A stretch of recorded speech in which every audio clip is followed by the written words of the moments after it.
മലയാളത്തിലെ റീ റിലീസുകളുടെ തമ്പുരാൻ ഒരിക്കൽ കൂടി വരികയാണ്. രാവണപ്രഭു എന്ന തിയേറ്ററുകളെ ഹരം കൊള്ളിച്ച ചിത്രവുമായാണ് ഇത്തവണ മോഹൻലാലിന്റെ വരവ്. രാവണപ്രഭു 4K ഡോൾബി അറ്റ്മോസിൽ റിലീസിനൊരുങ്ങുകയാണ്.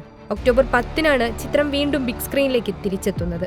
വമ്പൻ ആഘോഷങ്ങളാണ് സിനിമയുടെ റിലീസുമായി ബന്ധപ്പെട്ട് ആരാധകർ പ്ലാൻ ചെയ്യുന്നത്. അതുകൊണ്ട് തന്നെ ആദ്യ ദിനം റീ റിലീസ് റെക്കോർഡുകൾ തകർക്കുമോ എന്നാണ് എല്ലാവരും ഉറ്റുനോക്കുന്നത്. മോഹൻലാലിന്റേതായി മുമ്പ് പുറത്തിറങ്ങിയ 4 റീ റിലീസുകൾക്കും മികച്ച പ്രതികരണമായിരുന്നു ലഭിച്ചത്. സ്ഫടികം, മണിച്ചിത്രത്താഴ്, ദേവദൂതൻ, ചോട്ടാ മുംബൈ എന്നീ സിനിമകളാണ് ഇതിനു മുമ്പ് റീ റിലീസ് ചെയ്ത മോഹൻലാൽ സിനിമകൾ. ഈ 4 റീ റിലീസുകൾക്കും കളക്ഷനിൽ വൻ വരവേൽപ്പാണ് ലഭിച്ചത്. ഭദ്രൻ ഒരുക്കിയ സ്ഫടികം പുത്തൻ സാങ്കേതിക മികവോടെ തിരിച്ചെത്തിയപ്പോൾ ആദ്യ ദിനം 77 ലക്ഷമായിരുന്നു നേടിയത്. ഏകദേശം 4 കോടിയോളമാണ് സിനിമ റീ റിലീസിൽ തിയേറ്ററിൽ നിന്നും വാരിക്കൂട്ടിയത്. 2023 ഫെബ്രുവരി 9-നായിരുന്നു ചിത്രം തിയേറ്ററുകളിൽ എത്തിയിരുന്നത്. ആദ്യ റിലീസിൽ ബോക്സ് ഓഫീസിൽ വേണ്ട വിധത്തിൽ ശ്രദ്ധ ലഭിക്കാതെ പോവുകയും എന്നാൽ പിന്നീട് പ്രേക്ഷകപ്രിയമാവുകയും ചെയ്ത സിനിമയാണ് സിബി മലയിൽ സംവിധാനം ചെയ്ത ദേവദൂതൻ. 2024 ജൂലൈ 26-ന് നടത്തിയ രണ്ടാം വരവിൽ ഗംഭീര അഭിപ്രായമാണ് സിനിമ നേടിയത്.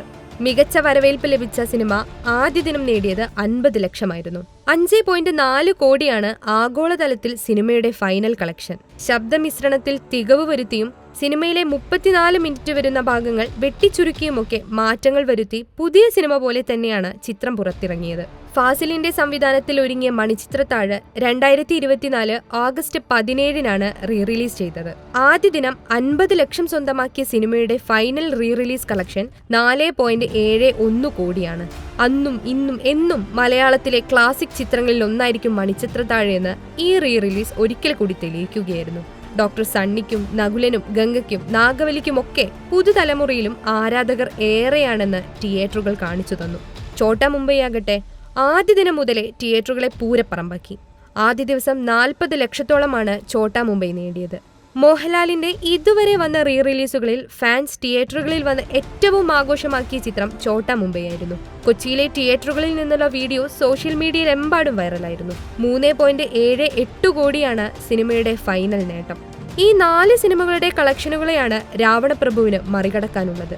റീ റിലീസിൽ ചിത്രം നേടുന്ന ഓപ്പണിംഗും ഫൈനൽ കളക്ഷനും എത്രയാണെന്ന് അറിയാനുള്ള കാത്തിരിപ്പിലാണ് സിനിമാ ലോകം.